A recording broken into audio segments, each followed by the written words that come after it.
Good afternoon, everyone, and welcome to today's webinar. Today we're presenting on behalf of AHDB's Carbon Week, and we're bringing you Carbon Footprinting, Save the Planet and Make Money. I'm joined today by AHDB's David Ball from the Environment Team, Seth Wareing from the Stabiliser Cattle Company, he's the business manager, and Tim Phipps from Bragborough and Phipps Farming Partnership. Before we get started, I'll just cover a bit of software information. My name's Leah Shanks and I'm AHDB's Beef and Lamb Knowledge Exchange Manager for the Southwest. So Naya, if you could just switch on to the next slide. We've also got Naya and Christian here today, and they're here in the background just to help out with any tech issues and to help us with the slides. So if you do have any issues, there's someone there to help you. So just so you're aware, you can see us and hopefully hear us, but your microphones are switched off and your cameras are switched off as well, which means if you've got a question to ask, you need to put that in the question box, which I'll cover in just a second. It's 12 o'clock now. This webinar is expected to last 1 hour. We'll try to stick to time and not go over that. I believe when you registered for the webinar, you were able to give your information if you wanted to receive Basis or Dairy Pro or Pig Pro points. So hopefully you've done that. We will be recording the webinar today. So if for any reason you need to leave unexpectedly, then within the next couple of days, the webinar will be published onto YouTube and we'll send you the link so you can go back and watch it there. If you want to hear more from us, then we're quite active on our AHDB Twitter feed, so please do follow us on there. So now if I could just see the next slide. So I just wanted to cover how you ask a question. So with this software, you should see on your screen somewhere there's a little orange arrow. That orange arrow will help you open up a toolbar and it will give you some options. You'll be able to fiddle around with your audio settings in there. And the most important one is to ask questions. So if you click the question toolbar, there'll be a box that says type your question here, and then you can press send, and then that will come through to us and we will ask them on your behalf. Please don't wait till the end to ask your questions, ask them throughout, and we'll make this as interactive as possible. We'll also feature a couple of polls today. So, I just wanted to say as well, if you do experience any technical issues, there is a handout available and you should see that under your toolbar under handouts. It will explain how to reconnect and how to sort out those technical issues and hope to help you on there.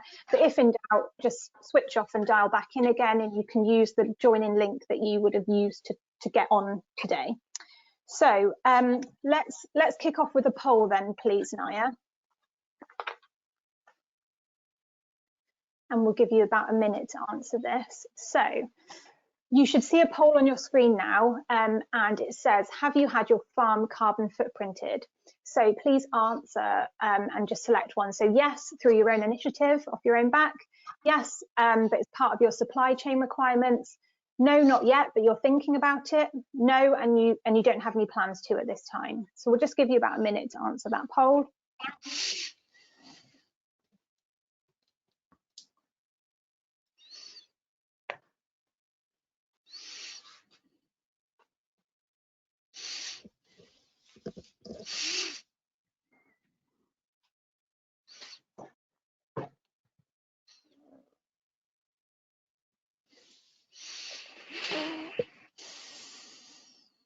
How are we doing on that, Naya?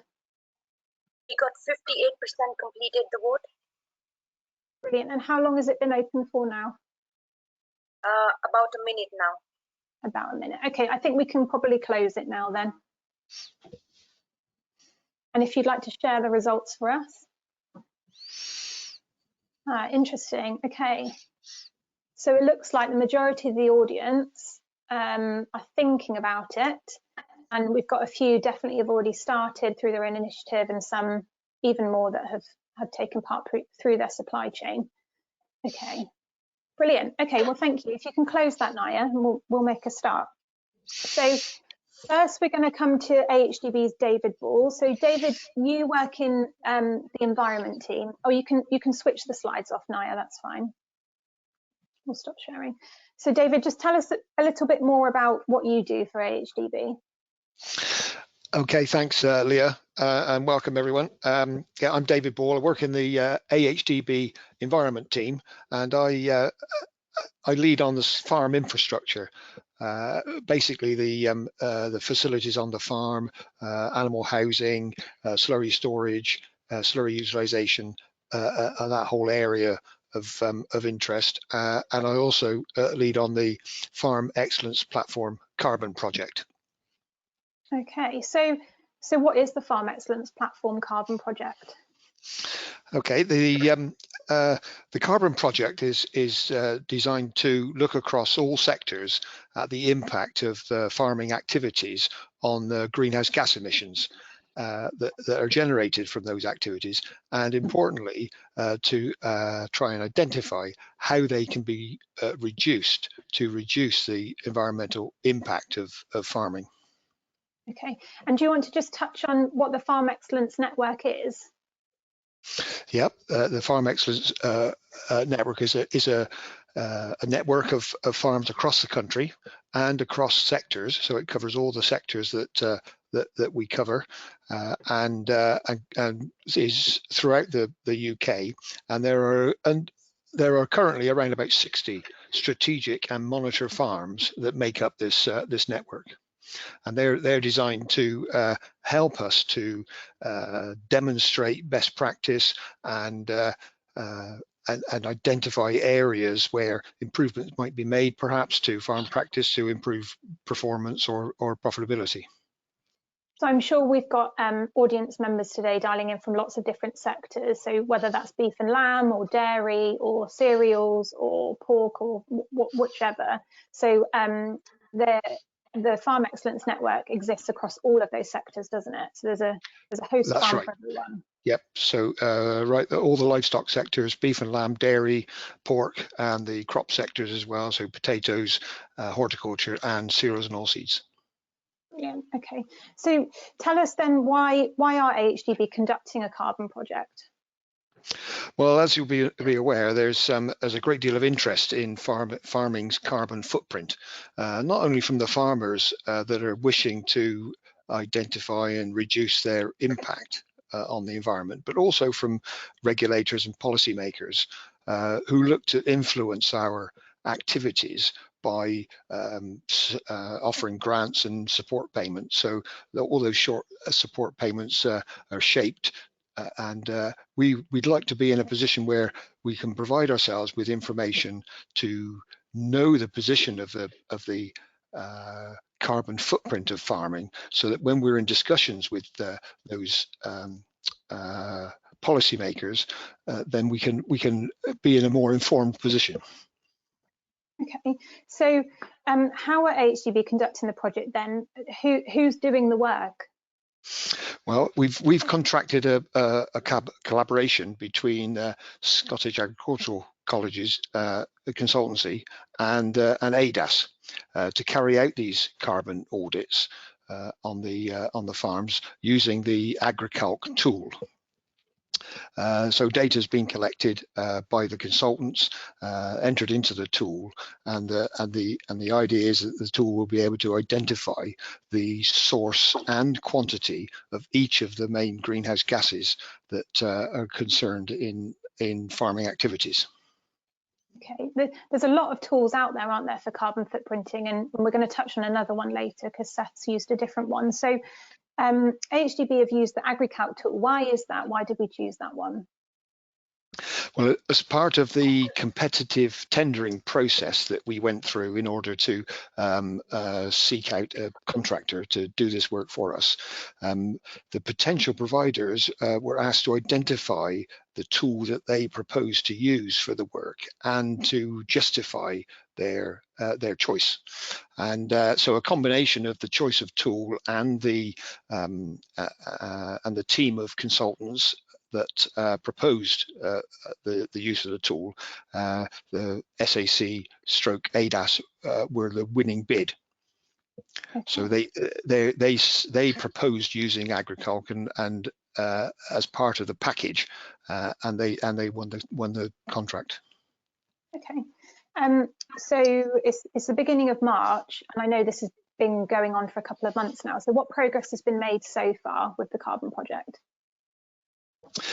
Well, we started back before Christmas, contacting the farms and starting to gather data. All the data has been collected to date, and the carbon footprint reports are currently being generated.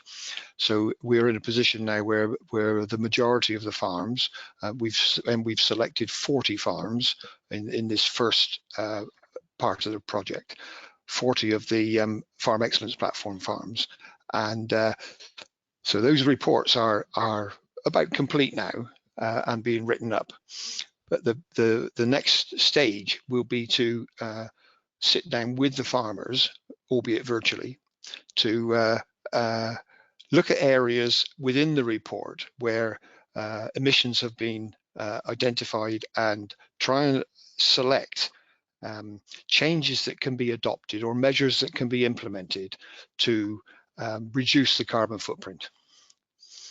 So we're not just handing the farmers back numbers, are we? We're taking it a bit further and talking about actions that could be taken to change those numbers. That's right, yes, because a carbon footprint report will give you a number, but we need to go further than that and identify areas where improvements can be made to reduce that number, and that they will be created per farm. So each farm will have a bespoke carbon action plan that they can implement to reduce their carbon footprint. Brilliant. Okay. So obviously this is great for those 40 farmers, but we know there's a lot more levy payers out there than that. So how do AHDB plan to disseminate the learnings from the 40 carbon audits to share with the wider industry? Well, these measures or practices, whilst they are being created bespoke for the individual farms, they will be relevant to other farming businesses, particularly those within the same sectors. So the outcomes of the project can be used within our Farm Excellence Platform and our KE activities to disseminate that information, and hopefully the wider farming community can see what's being proposed on the strategic and monitor farms and pick elements of it that would be applicable to their farm, and take it back home and implement it on their own farm. Okay. So before we look a bit more into what that will actually look like, I've got a question from an audience member here that says, as an extensive sheep farmer, which of the available carbon audit tools is likely to be most appropriate? Can you answer that, David? Yeah, it's a difficult one to answer. We get this question quite a lot, and we as an independent organisation are not in a position to recommend one or other or any particular tool. There are a huge number that are available. There are some front runners out there that are quite popular, but the important thing is to identify a tool that answers the questions that you have in your business. What do you want to know? Does that tool answer the question for you? And use the tool consistently year after year, so you can monitor progress as time goes by. Okay, that's helpful. Shall we take a look at your slides? Yep. Yeah, we've got just a couple of slides there, just to give a general overview of what a carbon footprint might look like. And this is a printout, and I'm not expecting those attending to be able to read this or the detail on this, but suffice it to say that the columns across the top are indicating the enterprises within the farm, and I've selected this to demonstrate that there are various crops grown on this particular farm, as well as livestock enterprises. This farm's got a beef and sheep as well as crops. So each of the enterprises identified across that top line, and the columns there quantify the greenhouse gases that are emitted from the activities and the inputs that are associated with those enterprises. So then down the left-hand side, it starts off with carbon dioxide at the top, that amber orangey coloured heading there is carbon dioxide. So it lists all the carbon dioxide emissions from those enterprises and gives a total a bit lower down. And then the other greenhouse gas that is identified is methane. That's under that green line. And so again, each of the enterprises has its methane emissions, and of course methane primarily coming from livestock manures and enteric fermentation. So that's within the livestock enterprises on this farm. And then lower down again under the blue line is the nitrous oxide emissions, the third of the greenhouse gases that are important in agriculture. So again, each of the emissions associated with the enterprises are listed there, and to give a total at the bottom. So the point is to illustrate the fact that these three main gases are produced from the activities on the farm, and they can be split out per enterprise depending on the level of detail of the information that's gone into the calculator, to give us a carbon footprint both for each individual enterprise and for the whole farm.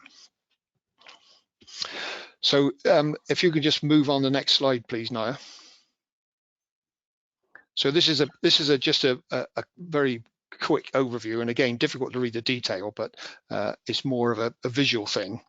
These are two different crops, of course. Oilseed rape. You can see that the main of the greenhouse gas emissions there are coming from the fertilizer use. That green section is nitrous oxide from the fertilizer use, and you can see across on the right hand side the manure and fertilizer. I'm just squinting to see if I can read it myself. The manure and fertilizer contribution in that pink bar is the majority of the greenhouse gas that's being produced from that enterprise. And then by comparison, the other crop of field beans is showing that the majority of the use of the energy is coming from CO2. So that's fuel use, because of course there's very minimal fertilizer being used on that crop, and so CO2 is the larger proportion, and identified by that reddish bar on the right hand side under fuel. So that this identifies the areas within these two crops where attention can be focused to when trying to reduce CO2 emissions. So can we just move on to the next slide, please, Naya? I'm just going to interrupt you quickly, David. Just Yeah. I've got lots of questions flooding in, and just to confirm that these are the results that come if you use the AgriCalc tool to do your carbon footprinting. So that's the Scottish Agricultural College AgriCalc tool, isn't it? Yes, this is a printout from a random farm within the project, and it's the AgriCalc tool printout. Yeah. Brilliant, thank you. So then, again, by comparison, the beef enterprise there, we can see that the main gas there being produced is that orange section there, which is methane from the enteric fermentation within the animal. So that's the main gas there. And again, moving across to the right-hand side, we can see that grey-coloured bar at the bottom there, enteric fermentation. That's the main gas that's going to be emitted from that enterprise. So each of the enterprises has a different predominant greenhouse gas that it's emitting. The bottom section there shows the whole farm position, and it looks from the pie chart there that the whole farm is, the three gases are fairly well balanced. There's equal quantities of each gas that are contributing to the carbon footprint on that farm. So it looks initially as though they're fairly evenly balanced and equally important. However, as we've seen within each enterprise, there are areas that can be focused on depending on which is the important gas being emitted. Brilliant, David. I've got a question here. What is the window of observation, assuming it's an annual review? How does this account for multi-annual production systems, for example, beef? Because I know this has been quite tricky, hasn't it? How do you take a carbon footprint or a snapshot? Do you look at 1 year? Do you look at a moment in time? How is that? Well, all of the inputs need to be accounted for, so it's usually over an annual cycle. And so, although taking your example of a beef enterprise, although that might be a multi-annual production cycle, within any 1 year there will be stages of growth within those animals, and so it's the annual inputs that are recorded, and then the following year you might record the annual inputs during that year. And if the enterprise is growing or contracting, if you're expanding the enterprise, then it will show a different picture in terms of the total emissions. The emissions per product per quantity of output will still give a picture of the greenhouse gas emissions per unit of output. Brilliant, thank you, David. That was really interesting. I've got a lot of questions here for you from the audience, so I think you've got some homework to do because we're short on time today. So just for the audience's awareness, we're going to do our best to answer all your questions today. If we can't answer them on the webinar, we will give you a response somehow, whether that's via the website on FAQs, or we'll send a direct email back to you. So we'll do our best, but we're going to have to move on now. So I'd like to bring both Seth and Tim into the conversation now. So if we move on one more slide, please, Naya, brilliant. So this is the logo for the Stabiliser Cattle Company, and that's your cue, Seth. So as business manager, tell us a little bit about you. Yeah, good afternoon, everybody. Thank you very much for having me on this afternoon. I think it's fantastic that we've got a whole week of focusing on carbon, how to measure it, how to record it, and then I think more importantly is how do we focus and we reduce our carbon output. So I appreciate that not everybody on the call today is going to be beef and lamb. So let me just give you a very brief overview about the Stabiliser Cattle Company, what we do and how we work. So we are a breed of cattle called the Stabiliser. We first came over, the first calves were born in 1999, so we're one of the youngest breeds within the UK. And it came about because of the way that the cattle industry was going. We were producing product that perhaps wasn't required and wasn't what the consumer wanted. So we went back to basics and started looking at efficiency and animal production efficiency. We looked to the States, and over there was 30 years worth of research that showed that if you look at numbers and data and figures, you can make a breeding program based around that allows you to breed an animal that is as productive as possible. And that's the whole ethos of what we do. We want to try and make sure that we're producing an animal that minimizes inputs, but it maximizes outputs. And the primary driver for all of that is going to be profitability. And for for 20 years we've built up where we are. We've now got 12,000 recorded pedigree animals in the UK. We've got farmers from the very top North Island of Scotland right the way down to the bottom of Cornwall, and we go across all ranges. We've got cows out wintering on 1,200 feet, and we've got cattle finishing in Yorkshire as well. So we've got that whole system, but for the last 20 years we've focused on this efficiency. Now, deep down, we've always known that if you focus on efficiency, not only do you increase your output, and you can measure that in kilos off the farm or kilos per acre, but we've always known that it should improve the carbon credential, the efficiency of those animals as well. And last year we did some work to look into that. And I'm sure in the next 20 minutes we'll start teasing through what that looks like. But sure enough, if you're focused on efficiency, improving output and minimizing input, not only are you going to make yourself more profitable and more efficient, but you're going to do it with better carbon credentials as well.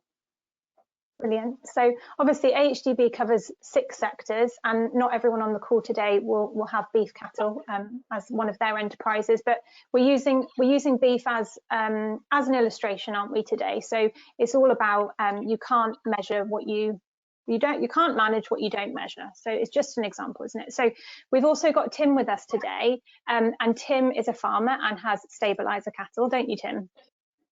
Yes, hi everybody. Yeah, I'm in Phipps. We're based on the Northamptonshire-Warwickshire border. We're a mixed farm, what I hope is the truest sense of the word, really. I'm farming in partnership with my parents and my brother. We've got a beef enterprise. We've got 170 suckler cows, most of which are now purebred stabilisers. We've had those for about 10 years.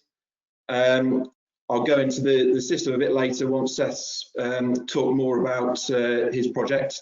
We've also got arable. We're growing our arable crops in partnership with another farmer on a contract farming agreement.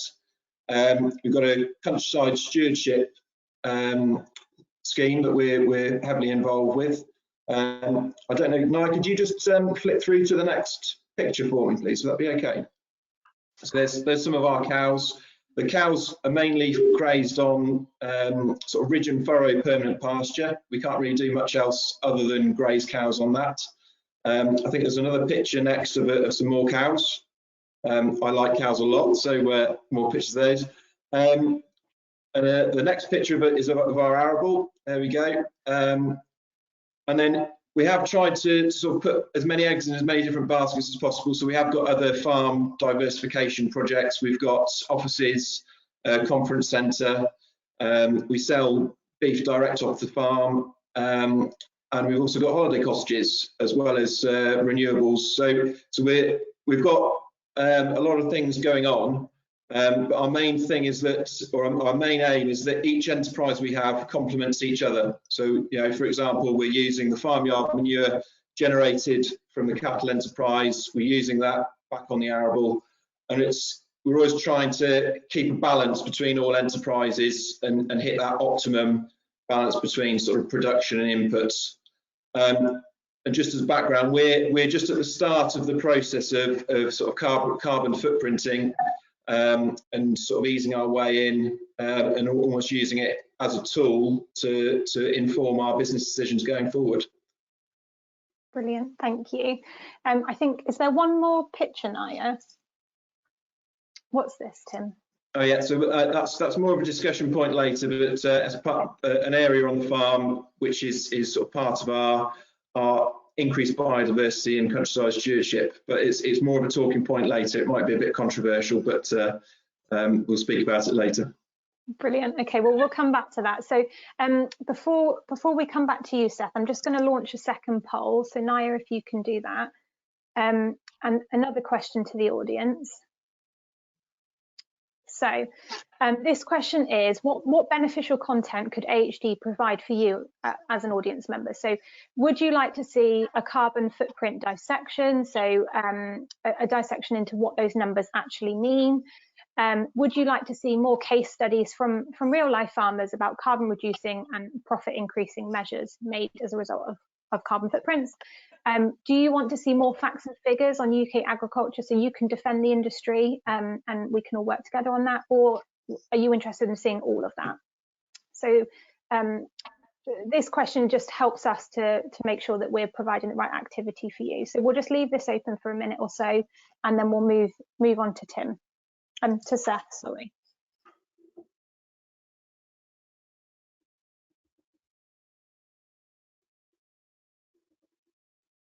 How are we doing, Naya? We got 60% people voted so far. Brilliant. And how long has that been open for? 1 minute now. 1 minute. Okay, we'll close that then and share those results.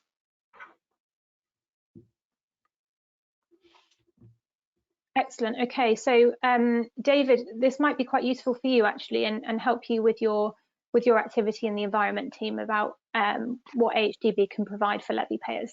So we'll make a note of that. Thank you ever so much, everyone, for answering that. And Naya, you can stop sharing. And if you can, Seth, would you like the slides brought back up? Not yet, not just yet. Okay, right. Okay, so let's make a start, Seth, then. So tell us why the Stabiliser Cattle Company was interested in looking at carbon footprints. Yeah, so I mean, as everybody in agriculture is now aware, we've been challenged quite a lot with looking at our carbon footprint and putting systems in place to start reducing our carbon footprint. I think the pressure's coming from outside, and again, you know, it's been a challenge, but we're trying to compete with other industries and trying to benchmark everybody on one system. I think we could have a 3-hour discussion on what that system looks like and whether that's right or not.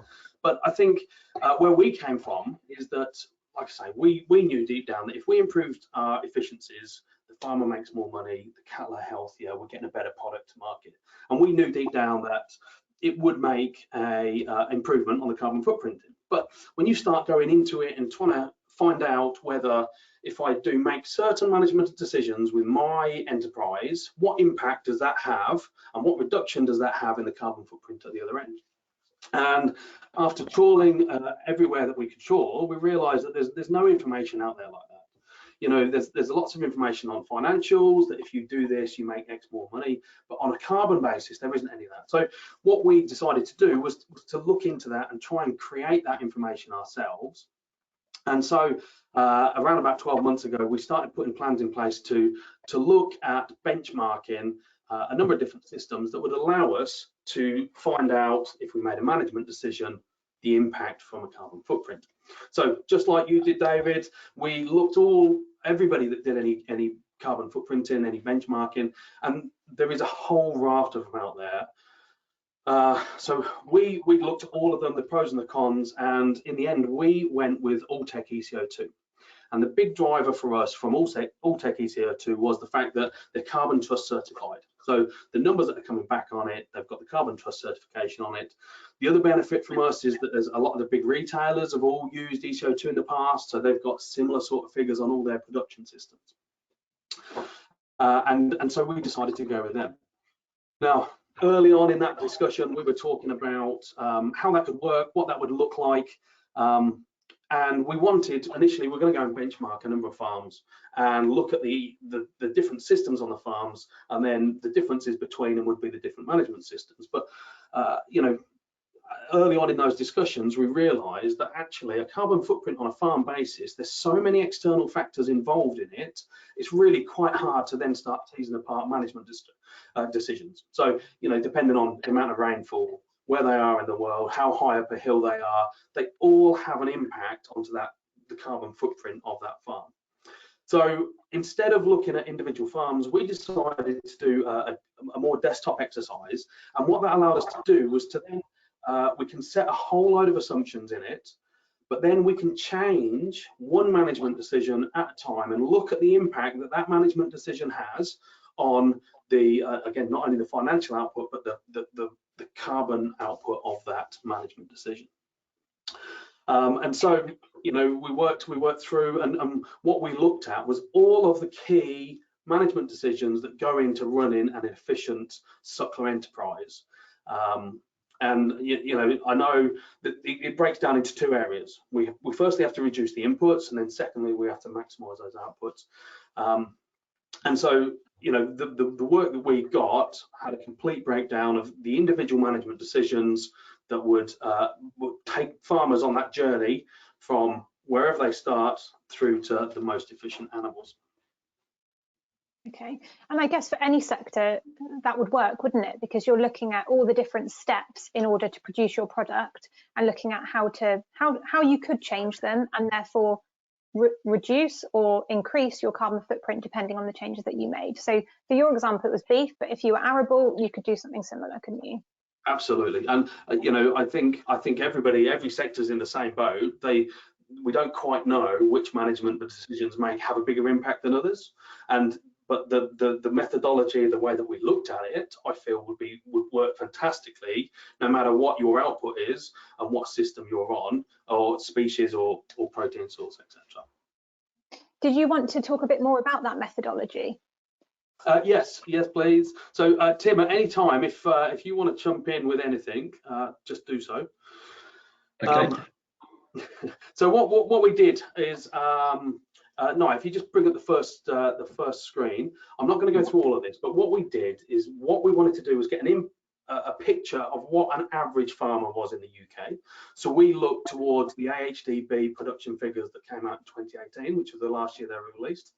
And then we knew that actually by having the right genetics on the farm and the right management decisions, you can improve the outputs of all of those. So on one hand, we have the AHDB figures, and then the other hand, we were using figures that were based on our pedigree animals, and our breeders that are based around the UK, using their average figures as where we can go to at the extremes.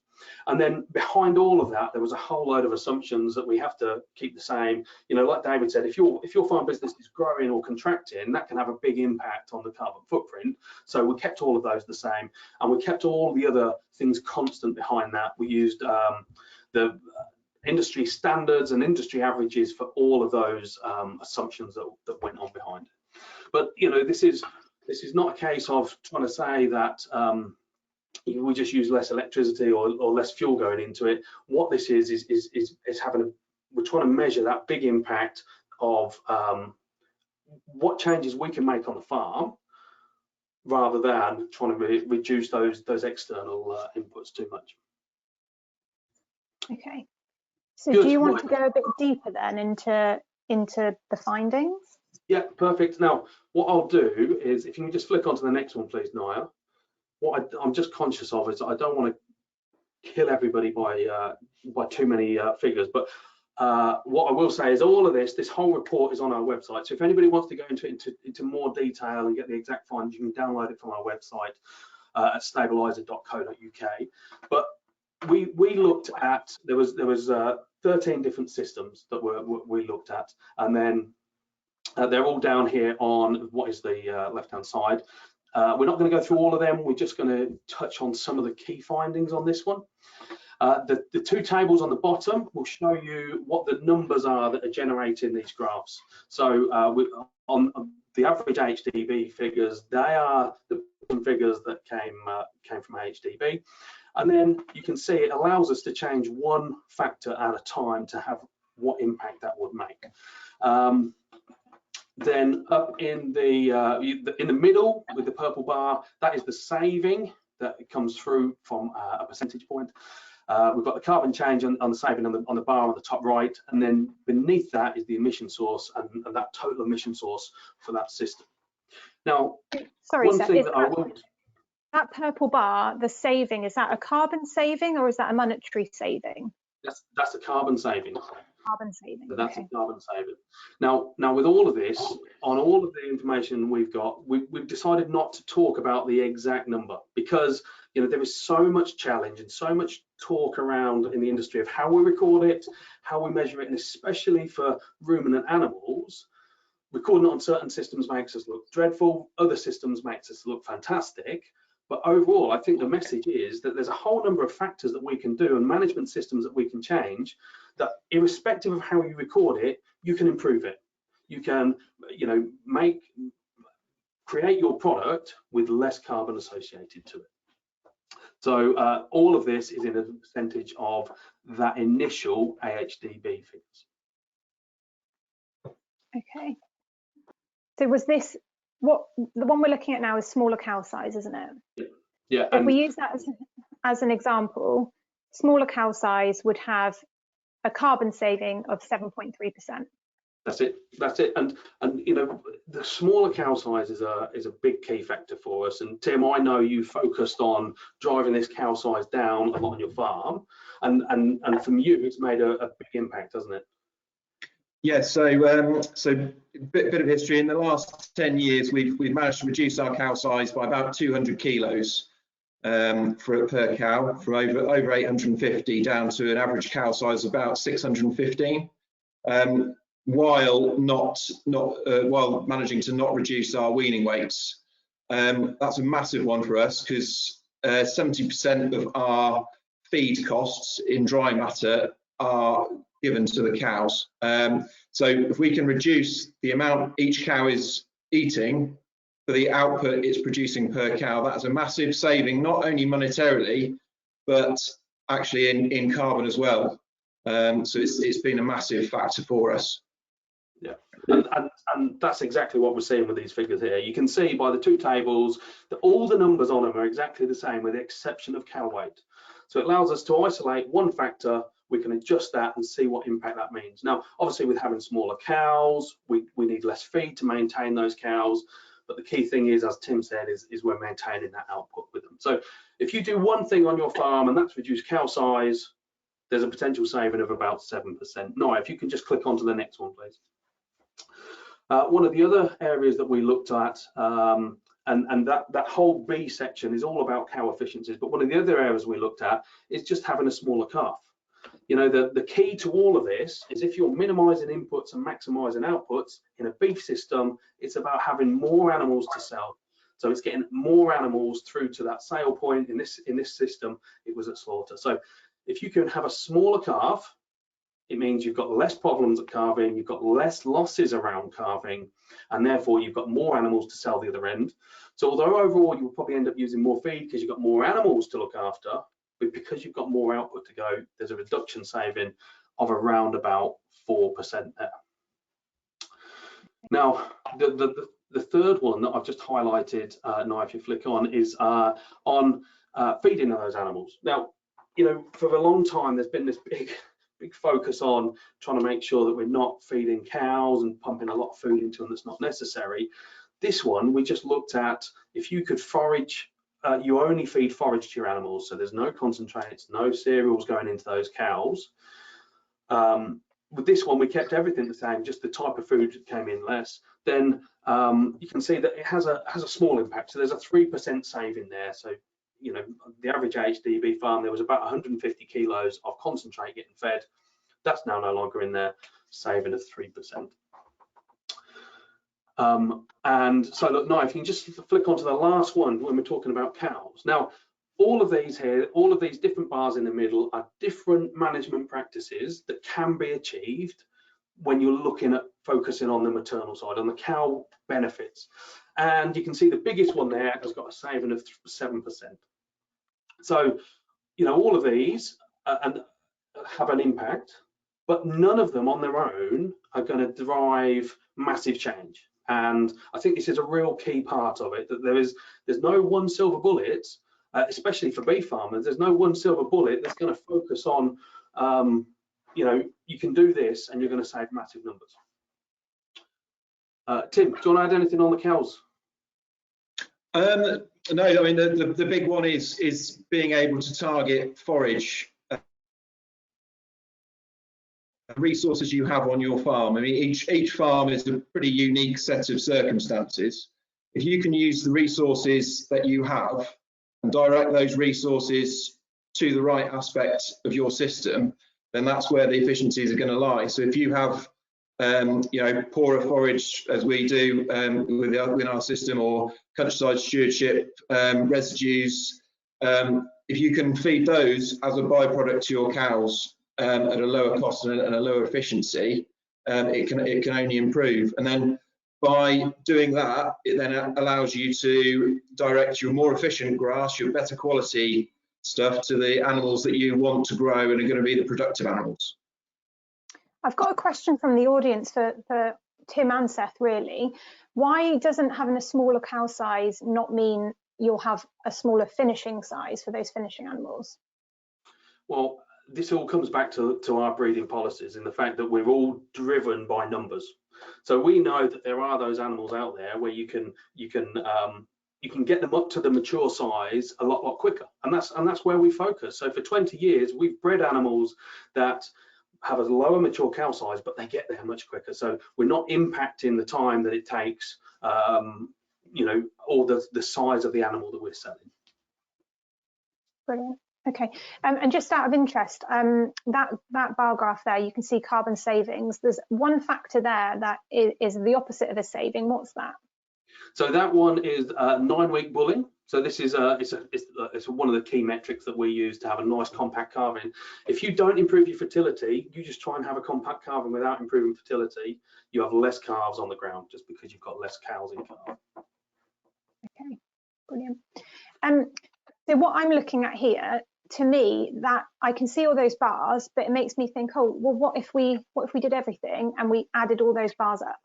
That's it, yeah, and we'll come on to that one in just 1 second. So, Nia, if you can just skip on to the next one. So focusing on the cows is reducing our inputs. The other one is maximising our outputs, and this is what this one is. All we've done is reduce the time it takes to get the animal to slaughter, kept the weight, the size of the carcass the same, but you can see down the bottom, instead of the females being just shy of 25 months and the males at 23 months, we've taken them down to 20 months and 18. So this is the biggest one we've seen so far. It's a 10% saving. If you can get the animals to slaughter younger, less food is needed, less maintenance needed, less outputs from the carbon. Next one, please, Naya. If we then push that to the extreme, we can do that with bulls, and there's a bigger saving.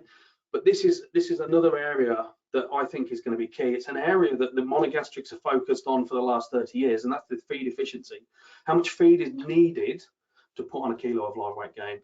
So it's keeping everything else the same. This is one of our metrics that we've focused on. So we can now breed animals that need less feed to get to the same size. In 3 generations, we've done it by around about 12%. And if we can do that, it gives you a saving of about 7%. Now, next one, Naya, please. If we stick those all together, and this is where the wins start happening. And Leah, this is the key bit. All of those efficiencies that we saw, you do one little thing, it improves it by a little bit. You do 2 little things, it improves it by a bit more. But if you can stack them all on top of each other, so you have all of your cow savings and you have all of your output saving benefits, big things start to happen. So in this scenario, when they've done a steers, there's a saving of around about 30%. So from an average to what we're seeing in reality, there's a 30%. And the last one, please, Naya.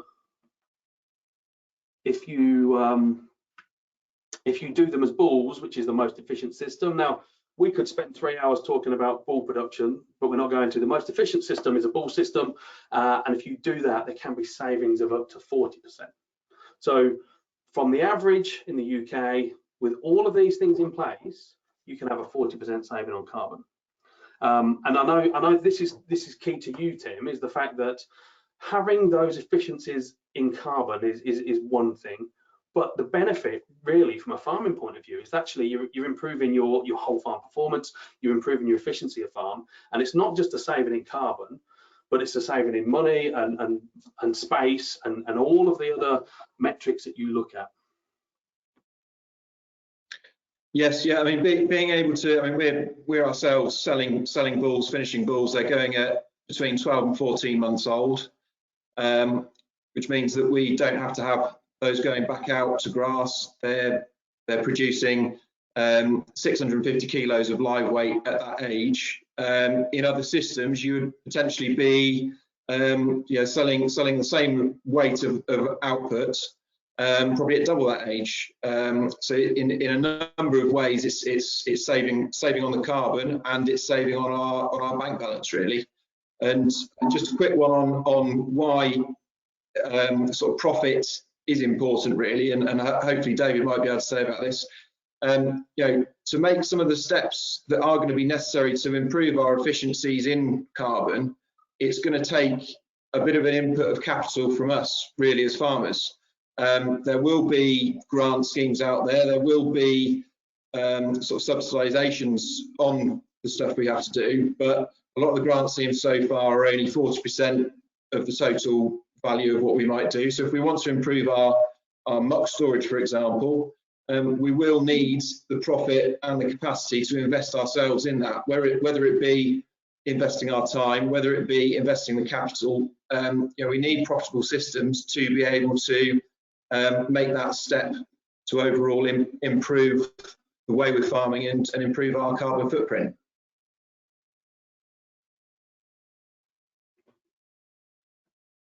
Oh, you're on mute, David. You're still on mute. Oh, can't hear you. No, but I just, if I can jump in just for a second, I think that's a really key part to this, is that we can do things as an industry, and as agriculture we get villainised, for having this big carbon output. But there's things that we can all do that are within our own goals and our own businesses that will allow us to make decisions that are not only healthier for the farm and for the animals and for the output, but also going to be healthier for the environment as well. And I think, you know, the wins for all of us is to focus on finding which ones we can achieve easily and which ones can have a big impact, but are also going to win, are going to be beneficial on all of those fronts. Seth, I've got a question here from the audience, and it is, how did you calculate those percentage reductions for those measures? Yeah, so I mean, what you've got here is a very simple dashboard of what's going on. Behind it, there's a massive set of calculations looking at all of the different gases that are coming out from all the different areas. And what we've done is we benchmarked that AHDB average, and that then became our standard one. We then looked at the difference between what changes we've made on whichever systems and compared that against the AHDB average. So it was a desktop exercise, wasn't it? You mentioned that earlier. So yeah. Tim, do you want to tell us a bit more about what this translates to on farm, what it looks like in real life? I think Seth alluded to it earlier on, but it's not really relying on one silver bullet to solve the carbon problem. Really, it's actually looking at your whole system and incrementally improving different things. You know, a number of different things can add up to actually quite a lot. I mean, we're looking at nearly 40% improvement here in this scenario. But I mean, the big thing is actually an ongoing thing. So you can't change something and then not pay attention to that from then on. You've got to keep watching the situation and changing as the scenario changes. If specification from consumers changes, then you've got to change your system again. It's actually quite a dynamic thing. We can't just change things and think we've solved the problem. It's actually something we've got to monitor as we go along, really. And Tim, have any other areas of your farm business been influenced by this exercise, not just the beef? They have. I mean, it's looking at the overall farm, and I don't know, Nara, if you could go back to one of the photos that we had earlier on, the last slide, but it's using the cow as a metaphor, really. So this bit of ground here is the equivalent of a 1,000-kilo cow producing a 100-kilo calf. It was in arable production about 10 years ago. I'm sure we've all got them. We've got 2 acres here. It was 2 acres that we would be treating and putting the same inputs in as the rest of the field, but we'd never get a decent crop off it. So it's really treating that area and making sure that each acre we have is efficient. And actually, at some point, we've got to make a decision. If that cow is inefficient, then we take it out of production.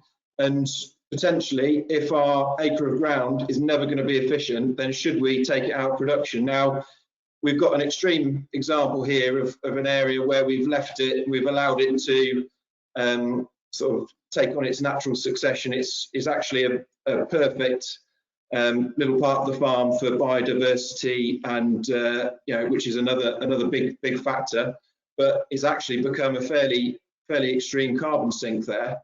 Now looking back, if now you could go back to my first picture, not in quite as an extreme a case, but that's, here we go. We've got a GS4, which is a mixed, it's a countryside stewardship option. It's a mixed legume and herb ley. Now it's high percentage of red clover in here, nitrogen fixing, improving the carbon in the soil. One of the things that we're potentially looking at now is, should we be growing this as opposed to a third crop? For example, beans. Beans isn't the most profitable crop. Within our system, we've got a use for the residue of this option. Should we be feeding this as part of the overall enterprise? So it's just allowing us to look and think outside the box, really, as opposed to what has been a fairly conventional rotation. I think you might have just answered this question, but someone from the audience says, do you include a grass clover mix as part of your crop rotation? So is this part of your crop rotation? I mean, we've been running a part trial over the last few years. We've actually got probably 30 acres of this in at the moment. We've been running this, which is a countryside stewardship option alongside a pure production option. And actually, we think it's potentially got legs in something we want to roll out over a larger area, really. But it fits in well. There's a great talk about fertilizer usage yesterday. Well, the organic matter we're producing, the farmyard manure, is a key part of our arable. Well, this crop can actually feed the cows and fix nitrogen for the next crop after it and improve soil structure. So it's actually, and fixing carbon is the key. That's what we're talking about today. But if you can look over the whole enterprise and make something you're doing tick a number of boxes within multiple enterprises, then you're onto a winner, really. Brilliant, thank you. I've just had a connection error issue come up on my screen. Can you still hear me okay and see me? You can. Brilliant. Yes, yeah. Brilliant. I'm going to ask a potentially controversial question, Tim, and I think it will be our last question of the day, but I know you're only at the beginning of your sort of carbon footprinting journey now, you mentioned earlier, but as of yet, have you noticed any profitability or productivity improvements to your business? I think up until now, we've always been concentrating on our efficiencies and our profitability. That's where we've been coming from. But having had a go on a few of the carbon tools, actually the stuff we're doing, which has improved our profitability and more importantly efficiency, has actually ticked the boxes for the carbon improvements as well, which is pretty handy, really. But in terms of the tools I've had a go at, I mean, what the frustration at the moment is that I've been using them as a comparison year on year for what we're doing, but they are actually quite a good tool for when you're inputting the data. You can actually input different scenarios within your own system, so you can actually have a play and see what those different changes will make to your system, which is certainly an interesting use for them. And most of them are called tools of some sort, but let's use them as tools for trying those different scenarios on our farm. Brilliant, thank you. We're running out of time, so I just want to ask all of our speakers, are there any final key messages you want to get across before I do the final slides? For me, it's just I think if we focus on efficiencies, then we will all win on all fronts. Brilliant, thanks, Seth. Anything from you, Tim? I think it's try and get out there and measure what you can, whether it be organic matter or other things. I think going forwards, we need to try and establish a baseline of where we're going to go, because I think actually looking at carbon, there's going to be a world of opportunity there, whether it be carbon credit trading, whether it be other things. But as a first step, get out there and sort of measure what you can, just so that you know what your baseline is on your farm to go forwards, really. Perfect, because you can't manage what you don't measure. Yeah. And David, is your audio back? Oh, can we hear you? I think I might give up with David there. Naya, if you're still there, please could you share the slides? And I'll just cover the final resources. We do have a lot of questions still coming in, and I'm sorry we've run out of time today. We will get a response to everyone, whether that's via email or whether we put your answers on the website, but you'll have a response one way or another. I just wanted to highlight a few key resources before we close the webinar. So if there was, if you're interested in learning a bit more about the Farm Excellence platform and the strategic and monitor farmers that are located close to you, we've included a link in one of the handouts there, and you can search Farm Excellence on our website. We've included a link to the Nutrient Management Guide, otherwise known as RB209, and this gives best practice guidelines on the application of mineral fertilizers, manures and slurries.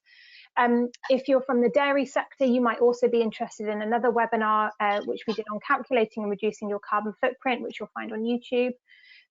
We've got a link there to AHDB's greenhouse gas action plan, which I think is quite wordy. So if you need a good bedtime read, then that might be the one. And we've got a few web pages there on slurry and manure management, and some tips, tools, and advice. And last but not least, there's a few AHDB carbon web pages that went live recently, and please do check out the Stabiliser Cattle Company's resources as well. All of Seth's slides are on his website, like he said, and we've included a link to those on the handout.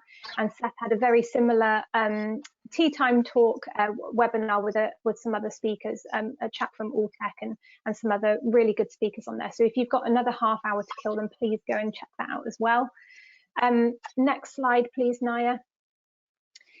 If you're looking for some more webinars, we've got one tomorrow on Thursday, the 4th of March. It's another Carbon Week webinar, and it's a panel discussion on the ins and outs of carbon in the soil, both measurement and management. And then we're finishing up on Friday with supply chain requirements, building a narrative. And then we've also got an upcoming webinar on dispelling the myths about carbon sequestration. So however you booked onto the webinar today, you can do go via that method, and you can book onto those if you're interested, or go to ahdb.org.uk/events. And if you're interested but you can't attend, please always register, because you'll receive a recorded link at the end. Thank you ever so much to Tim, to Seth and David for joining us today and giving us your time. It's been wonderful, really interesting to hear what you're doing, and if only there was more time. But we've run out now, so I'll end the webinar there, and thank you again to our audience as well for attending today. Thank you. Thank you, cheers. Thanks, bye.